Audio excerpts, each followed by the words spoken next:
All right, let's go ahead and start with. Well, I guess there's a couple of ways we could start here with this game. You seemed very, I don't want to say defensive, but at the podium after the game, you definitely had the backs of your coaches, your offensive coordinator. It seems like these are things that you guys have all been hearing, and you were quick to sort of come to their defense. Well, it's just the quarterback, just defending, my people and the people, we work so hard with, week in and week out. And I think just, feel like it was, the right time. And I appreciate, those coaches for, putting the trust in me, and they drafted me. So I'm going to go to war with those guys anytime. Not that you care, but I think a lot of people were impressed with the way you handled yourself in the post-game press conference. That comment, some of the self-deprecating stuff, talking about the red zone and the quarterback and things you need to do better. Does this come naturally to you? Like these interviews, press conferences, talking to us? Seems like you've handled it well, especially for a rookie. We've seen rookie quarterbacks that kind of step in it and say dumb things and create little brush fires. Do you enjoy this, and does it come naturally sort of saying the right things? I think just growing up and kind of being in the, you'll see my brother in the media, seeing my brother in college, playing college basketball in the media a lot, and being in high school, and we were in a big high school. Charlotte was a big high school area with football, so being in the media then, and throughout North Carolina, I was in the media at an early age and for a long time. So just been in the media a long time, and just feel like as a quarterback, it's important to be, not quote unquote good in the media, but have the team's back and be able to say the right things, and not say anything that's gonna put the team on blast and show I'm a representative of the being So I think being accountable and put myself in places where I think I could play better, and there definitely is a lot of times, and starts with protecting the football. So I think just part of how my parents raised me, and part of just getting media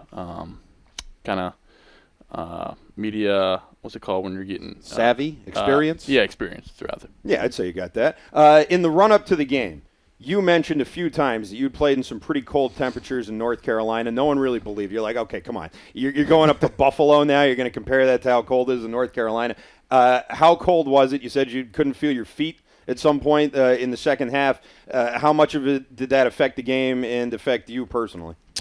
Wasn't too bad. I didn't think. I think the biggest thing is the turf just got real hard and kind of gets slick a little bit. You see some guys falling down, so that's the biggest thing. Some of the ground hits hurt a little more than usual, but really other than that, I think we were moving the ball well, and I thought we ran the ball well. We threw it well at times, so I didn't really think it affected us a whole lot. There, some of them long drives, my hands would get real cold as I dropped the snap on the last drive, and little things like that. But I think throughout the game, I was proud of the guys of how we handled the cold, how we handled the atmosphere. It was loud in there, and big fans and a good football team. Have you considered going with the Tom Brady frog suit? I don't know if you've seen this, but Brady in really cold games used to wear this. It was almost like he was a scuba diver or something like that. Do they have that? Is that something that's like? Yeah, that's available. That's available. But I just went with a couple layers underneath, and I felt good running out there. So we've talked a lot with you about designed runs. We've talked to AVP about it. We've talked to Coach Mayo, and yesterday it seemed like the first time we got some of those in action. How did that come about, and how did you feel that was maybe beneficial to the offense?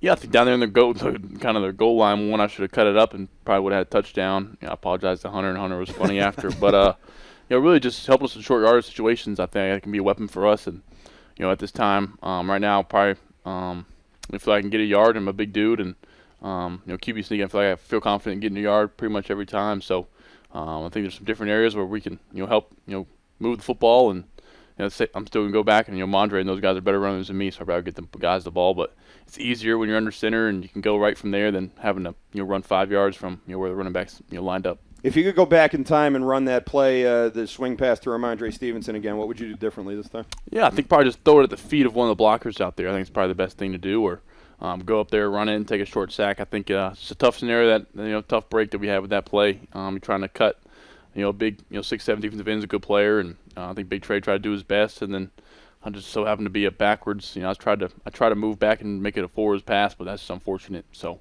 we had something backside, but they went, I think, cover 2 backside, so it's tough. Let's talk about something good. The throw to Booty.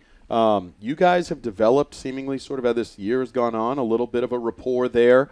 How comfortable are you with him and that type of play down the field, being a little bit more aggressive and giving him a shot to go get it? For sure. That's what I told myself this week. Just give these guys a shot. I think as the weeks go on, I tell these guys every week, hey, I'm going to give you a shot. And credit those guys for making plays when they got the opportunity. And have to practice. We always throw kind of over-the-shoulder passes and Booty and those guys stay after. And I think it's paying off a little bit. So I appreciate those guys for wanting to put in the work and wanting one-on-one chances. And I think that will help us down the road of being able to not have guys just press us up and play man and kind of let them know that we can hurt them when they do that. I feel like we've seen that even going back to training camp and some of the one-on-ones, that deep ball down the sideline. You seem really comfortable throwing that. Is that one of your better clubs in your bag, so to speak? I like to think so, but I think about there's times throughout the year where I've missed that throw. So I think just giving the guys a chance is the biggest thing. That's what I always kind of found is don't. Even the one down the sideline early on to Mondre where I scrambled out early, but just give him a chance. You can get a PI, you can get him something. So I think that's kind of something that we're building on, and credit to Booty for beating him and making a nice grab. We're talking to Drake Maye, quarterback of the New England Patriots. Drake, when you guys were down there on the 10-yard line towards the end of the game, you ran, I think, 11 plays within your 10-yard line.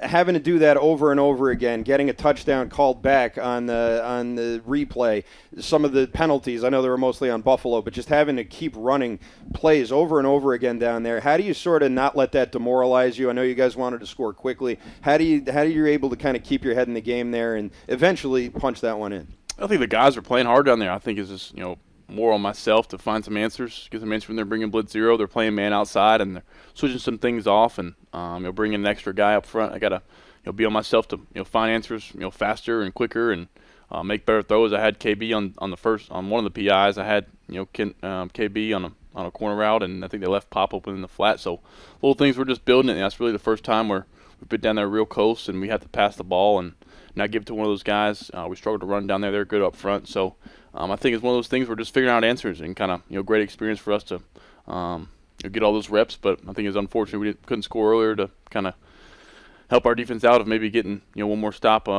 in that last kind of 4-minute deal. So it was frustrating, but at the same time I think we just wanted to score. As you can tell by my sweatshirt, it's Christmas season. I don't wear this all the time. As an NFL quarterback, we see all these social media posts of what guys get their offensive linemen. Is there a pressure there? You know what you're going to get the guys up front for you? Yeah, I think he gets the guys something every year. I think that's a kind of a staple being the quarterback on the team. So we see a lot of guys throughout the league do some cool things. So I think it's a pretty cool deal. Have you? Do you know what you're doing? You want to give us a? No, I know what I'm doing. Yeah, I haven't given it to the guys. So I ain't gonna ruin that. Okay. All right, very good. Couldn't help but notice, obviously, in the first half, those first two drives. From our watching it at home, obviously, it seemed like you were as in control of the offense as you've been all season long. Did it feel that way in those first couple of drives? Did you feel that way?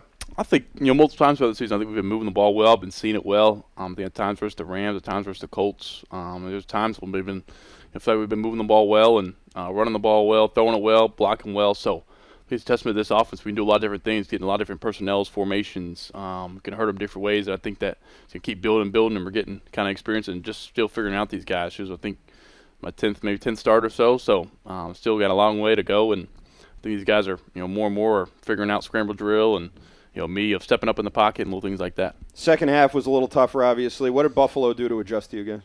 I didn't think it was, really anything that they did. I think we just, turned the ball over. We had 3 turnovers, really, that put a defense in a tough spot. We gave them 10 points. And then, really, I think we're still moving the ball on them. I think we just didn't have many possessions. And I think it's kind of easy to correlate that between the first half where we were moving the ball well. You said something yesterday, proud to be a Patriot, that I think resonated with a lot of fans. I saw a lot of people reacting on social media. Why are you proud to be a Patriot? Yeah, I'm just fortunate that he took a chance on me. I'm fortunate to be in this, up here with these guys in this organization. This, what a winning history. I think that's what you want to be around, somebody who expects winning, and that's how I grew up. Expecting to win and hate losing. I think everybody can agree with that. And just the fan base, how they embraced me, I appreciate it. And so it's also a place to play football, and it's a big responsibility playing quarterback here, and I take that with a lot of responsibility. All right, quarterback question of the week brought to you by Northeast Men's Health, the experts in treating men's sexual health with 5 New England offices, or at northeastmenshealth.com. This comes to us from Katie in Hanover, and she says, Drake, there is a video of you going all around Twitter of you playing basketball in high school. And I've seen that video, by the way. You got a nice-looking jump shot. When did you decide that it was going to be football, not basketball, and how serious did you take your basketball career? Yeah, I loved basketball growing up. Watching my older brother and watching his career was awesome for me. So I always played both throughout high school, and loved thought about playing both in college for a little bit, but figured playing quarterback in college was a little bit too much on my plate to play both. Could you have done that at UNC? You think you were good enough? I'm not sure. I'd like to bet on myself, but I'd have to probably work on a lot of different areas of my game to play They at had that level. a few back in the day. Ronald Curry, I think Julius Peppers. Yeah, Julius Peppers dabbled. played. Yeah. A bunch of different people. So That would have been pretty cool. No, North Carolina, that's high level basketball. So. All right, well, you got something to fall back on, right? Of course. There you go. That's Drake Maye, quarterback of the New England Patriots. Merry Christmas, Drake, and good luck next weekend against the Chargers. Yeah, all right? Merry Christmas. Thanks, All right. Thanks, Drake.